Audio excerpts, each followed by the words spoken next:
Hey guys, it's Evans before 6 a.m. on a Tuesday and I'm about to head to work, but I'm checking on some animals. And today's video is called The Bag Trick, getting your boas and pythons to feed using the bag trick, okay? And this is an old school trick and I'm just going to explain to you what it is, explain to you why it works, and then show you and check in and see if it was successful on these two snakes. But the first thing I want to tell you is I'm like less than 5 subscribers away from hitting 1,000 subscribers. So if you're not subscribed to me and you like these videos, please just go ahead and hit the subscribe button. It will just help me do some things on YouTube. You guys know how that all works. But basically, when it comes to feeding any snake, I want you guys to understand a philosophical thing before you understand the mechanistic things about why a bag trick works. And by this I mean that a lot of times when people come out seeking advice for a non-feeding snake or a snake that won't that feeds softly, the advice that people give is pretty procedural.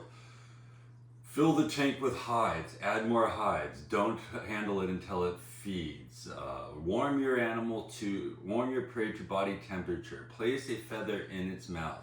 Those are all tricks that work, but the other truth of the matter is these tricks are things that worked in somebody else's house, and you have to put these concepts into play in your own situation, and having a philosophical understanding of why snakes will feed or won't feed is a more important thing in my mind than it is to have just a trick up your sleeve. So I'm going to give you the trick up the sleeve at the end, but I'm going to tell you the philosophies of why this works. And so there are basically 2 humps you need to get over when you're trying to get a young snake to feed. The first hump you have to get over is the instinctual hump. It's the they call it phylogenetic. It means that it's something to do with their evolution. You have to elicit a feeding response from nothing. So when the snake is born, you have to provide it a prey item that will stimulate its instinctual, evolved, hereditary feeding response from nothing. Okay, and so that's when you really get into the idea of like, oh, you have to feed them live for the first couple times because that will just really get them going. And that's basically attending the fact that a live item has a lot more sense stimuli, a lot more movement stimuli, a lot more accurate temperature stimuli. And so you, with the stronger stimuluses, you're able to elicit that blank slate feeding response. Or maybe that's why with like obligate lizard feeders, initially you need to use a lizard to sense something to elicit that feeding response from nothing.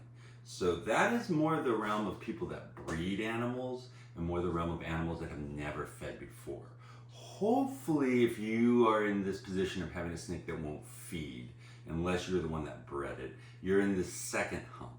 And this is where the bag trick works. And the second hump is where you're trying to reinforce and strengthen feeding responses through repetitions, and that will generalize feeding response. That's why you'll see animals go from being very soft feeders that maybe only will eat one type of prey item to very just robust, avid feeders on any type of prey item. It's because they've gone from blank slate, hump 1, to now they have that feeding response elicited and it's been reinforced through some feeding cycles, to they're now feeding routinely, and then that gets generalized into strong feeding. So where we are here with these animals is somewhere on the cusp in between. I have elicited feeding responses out of them, and they have strengthened and generalized that. We're somewhere in between nothing feeding response and great strong feeding response off of tongues, and that's kind of where the bag trick works. And so most times people will say when you're in this position, this is where most people who buy snakes probably end up. They say, oh, well, you want to fill the cage full of clutter, you want to make it feel comfortable, you want to cover the tank with a blanket, you want to make sure all the environmental parameters are true. And that's all correct. And those are all along the right lines. However, I will tell you that there are 2 very specific factors you have to attend to get that animal to feed under those conditions that really are the 2 conditionals that you need to attend to. All that other stuff does somewhat attend to the conditions, which are 1, you have to make them feel comfortable and take away any masking or suppressing factors that would keep them from feeding, and 2, you have to make sure that they encounter and confront that feeder long enough to actually eat it. So all the other stuff about putting clutter in the cage, covering it up, all those things, that is about making the animal feel generally comfortable. And that's good.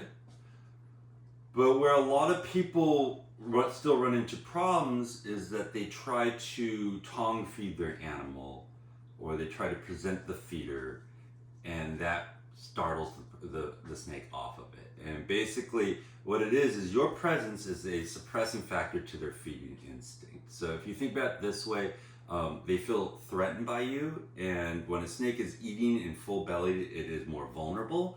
And so much in the same way as if you were getting chased by, if you were in a bar and you thought somebody was going to punch you or get in a fist fight with you, you wouldn't eat a cheeseburger right then, because you'd want to be light on your feet and ready to go.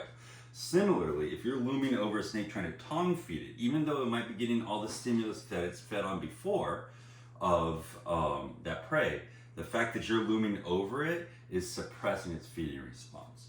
So that's one factor you have to attend to, is removing you from the equation. If you have an animal that's too timid to eat with you there, you have to remove yourself from the equation. And the second problem that you run into, and this is when you're tongue feeding, you're generally just presenting the prey. But if you remove yourself and you just leave the frozen or the dead feeder inside the tub, the snake is very likely to move away from it and just ignore it.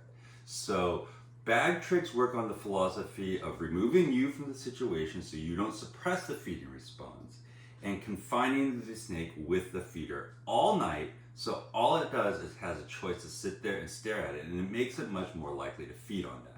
And so that's the philosophy behind the bag trick. And this is as simple as it is, guys. It's a brown paper bag, lunch bag.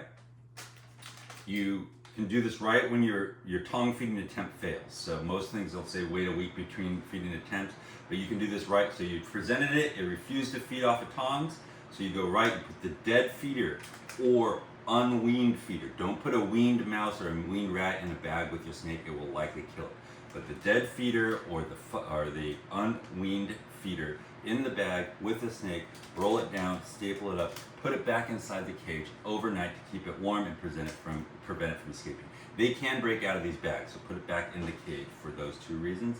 And overnight, that makes it much more likely that it will feed. And so here, the situation on these two, this one is still only feeding on quail, and so this one was feeding off its tongue with pre-killed rodents, but it won't do it with a frozen thawed one. So I've been feeding it in a bag, just as how I can get it to not have to use pre-killed. So I'm going to open these up and see if I'm successful in feeding them today for you.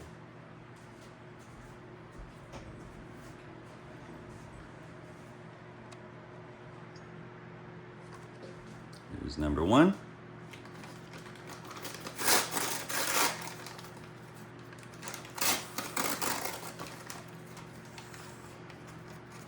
And we have, that one ate the quail. So this one I had to force feed like 3 or 4 times before I got it to take quail. You see how defensive it is? Primarily the thing that is suppressing that one's feeding response at this point is its defensiveness. If you just see how wicked defensive it is. This one,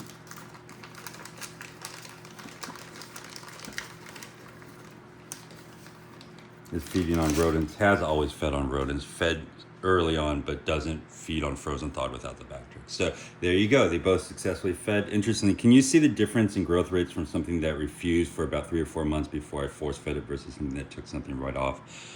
Just kind of interesting, but there you go. So 2 successful feedings using the bag trick. That's a great trick for you guys if you're stuck on the second hump of feeding. So hope that helps. Take care. Bye-bye.